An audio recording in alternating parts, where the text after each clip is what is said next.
জয় হিন্দ। রাত পেরোলেই কাল 15ই আগস্ট। ভিডিওটা করছি এই কারণে, আগেই বলি কোনো কোম্পানির অ্যাড আমি দিই না, ঠিক আছে। যেহেতু প্রোডাক্ট যদি আপনাদের দেখাই তাহলে কোম্পানির তো নাম লেখা আসবেই। তো এই যে দেখতে পাচ্ছেন, এটা পরশ ভিটা। পরশ ভিটা এটা কিন্তু মার্কেটিং করছে ইন্দোরামা। আপনারা জানেন যে রাসায়নিক সারগুলো হয় 10-26-26, 15-15, এগুলো আগে পরশের ছিল, সেটা এখন ইন্দোরামার হয়ে গেছে। এবার আপনারা বলতে পারেন বালতির মধ্যে কি, বালতির মধ্যে কি? বালতির মধ্যে হচ্ছে, এটাকে আমরা জাইনদানা বলি, ঠিক আছে, যেটা সামুদ্রিক শৈবাল থেকে তৈরি সিউইড। এবার আমরা এটা কেন দেব? প্রথম কথা, এটা দেব হচ্ছে আমরা গাছের গ্রোথিং স্টেজ, মানে আমরা যদি প্রথমে এটা ব্যবহার করি মাটিতে, গাছের সুন্দর গ্রোথ আসবে, ঠিক আছে, শাখা প্রশাখা বৃদ্ধি হবে, শেকড়টা অনেক গভীরে প্রবেশ করতে পারবে, ইত্যাদি ইত্যাদি। ওর অনেক কাজ, অত শর্ট ভিডিও বলা সম্ভব না। এবার আমরা চলে এসে এটা দেবো কখন। এটা কিন্তু শেষ, আপনি জমিতে যে চাষটা দেবেন শেষ চাষ তখন দিতে পারেন। আমি যেমন ব্যবহার করব, আমি এটা পটলে, তো এটা আপনারা বছরে 2বার ব্যবহার করতে পারেন। এখন আমি সারের সঙ্গে মিশিয়ে দেবো পটলে, বেগুনে, আর এরপরে আবার দেবো কিছু গাঁদা ফুলে। এইবার আসি, এইটা দেওয়াটা কতটা জরুরি। দেওয়াটা এতটাই জরুরি, আমাদের এখন গাছ মানে ফসল, যে কোনো ফসল বলেন, আমাদের জমি এখন কিন্তু সেই গরুর লাঙলে আর চাষ হয় না, ট্র্যাক্টরের লাঙলে চাষ হয়। তো ট্র্যাক্টরের রোটারে যখন চাষ হয়, আপনারা খেয়াল করে দেখবেন জমির কিন্তু খুব বেশি গভীরে চাষ হয় না। তো কি হচ্ছে, শেকড় কিন্তু আমাদের খুব একটা ভেতরে প্রবেশ করতে পারে না, ঠিক আছে।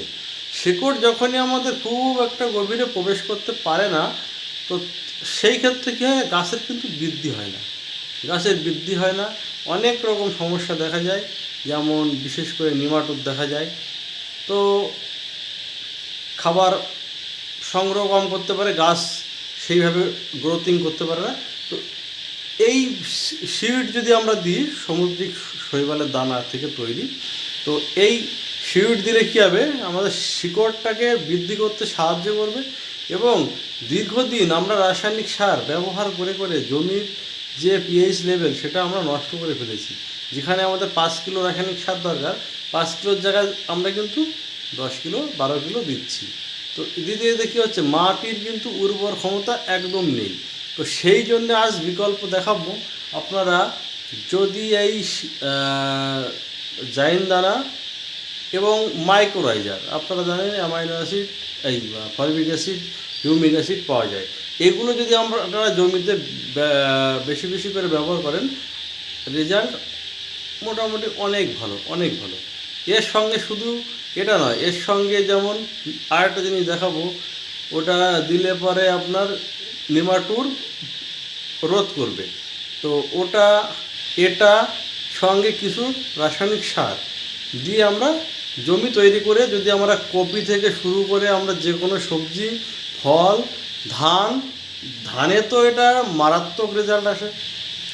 যখন জমিটা আপনি কাদা করবেন, শেষ চাষে এটা যদি ছড়িয়ে দেন, তো সমস্ত ফসলে, যদি এখানে আমি যদি ছবি দেখাই, সমস্ত ফসল এখানে দেখানো হয়েছে। এইবার বললি এর বাজার মূল্য। বন্ধু, বাজার মূল্য কিন্তু একদম সস্তা, জলের দামে ফলের রস, ঠিক আছে। এটা কিন্তু 10 কেজির একটা ডাব্বা, 10 কেজির ডাব্বাটা 300 থেকে 400 টাকা পর্যন্ত বিক্রি হয়। এবার আপনারা জানেন এলাকা ভিত্তিক দাম, আমি কিন্তু এটা 300 টাকা দিয়ে নিয়ে এসেছি 10 কিলো। আপনারা কিন্তু একটু কমেন্টস করে বলবেন আপনাদের ওখানে কী দামে বিক্রি হয়। এইবার যদি ইন্দোরামার পরশ ভিটা যদি আপনারা না পান, ঠিক আছে, ইন্দোরামার যদি পরশ ভিটা না পান, এর থেকে আরও একটু গুণগত মান ভালো, সেটা ইফকোর সাগরিকা, ঠিক আছে। ইফকোর সাগরিকাটা আমাদের এলাকায় সার্ভিস খুব একটা নেই এবং দাম প্রচণ্ড হাই, যা এমআরপি তাই, ঠিক আছে। 525 টাকা না কত এমআরপি, ওই দিতে হবে। এরও কিন্তু এমআরপি অনেক, কিন্তু এটা আমরা অনেক কমে পাই, ঠিক আছে। আবার কোনো কোনো জায়গায় 300 টাকার থেকে কমেও পাওয়া যায়। তো যাই হোক, আপনারা সাগরিকা দিতে পারেন, আর বায়োস্টেট কোম্পানির বায়োজাইমও পাওয়া যায়, দিতে পারেন, ইত্যাদি ইত্যাদি প্রচুর কোম্পানি আছে। তবে আমাদের এলাকায় যেহেতু ইন্দোরমাটা ভালো চলে, তো ইন্দোরমার মাল আমাদের দিকে একটুখানি কমে পাওয়া যায়। যেমন আপনাদের আর একটুখানি স্যাম্পেল দেখাই উদাহরণ হিসাবে। তো দর্শক, এটাও কিন্তু একটা ইন্দোরমার প্রোডাক্ট, ঠিক আছে। এটা হচ্ছে, এর নাম হচ্ছে ফসফিডল। ফসফিডল এটা কিন্তু হার্বিসাইড, যেটাকে আমরা পোড়া বলি, ঠিক আছে। এটা কিন্তু অন্য অন্য কোম্পানি থেকে একটু কোয়ালিটি গুণমান কমা, কিন্তু আমরা কি করি, একটু ডোজটা বাড়িয়ে দিই। এটা কিন্তু মার্কেট প্রাইস আছে 280, 290, 300, কিন্তু এটা আমি কিনি হচ্ছে 250 টাকা করে 1 লিটার। মানে আমার এখানে ইন্দোরমার ডিস্ট্রিবিউটর আছে, তো ইন্দোরমার মোটামুটি যত রকম প্রোডাক্ট হয়, মানে ইন্দোরমা মানে পরশ, ঠিক আছে। তো আগে ছিল কিন্তু শক্তিমান, এই দেখুন এখানে শক্তিমান আছে, শক্তিমান, তারপরে পরশ, তারপরে হলো ইন্দোরমা। যাই হোক, একই প্রোডাক্ট।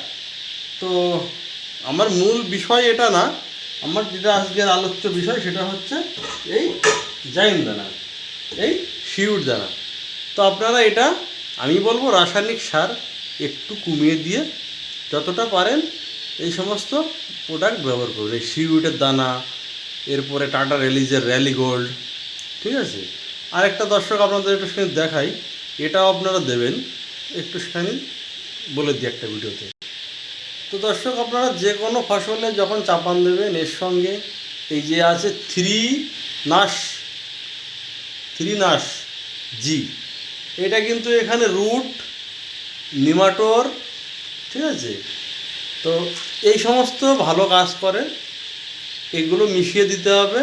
তো এটা এবং এর সঙ্গে কিছু রাসায়নিক সার যদি পারেন টাটা রিলিজের র্যালি গোল্ড দিয়ে প্রথম জমিটা তৈরি করে নিয়ে এবার আপনি গাঁদা ফুল, সবজি, ধান, আলু, যে কোনো ফসল চাষ করে একবার দেখুন, রেজাল্ট পাবেন।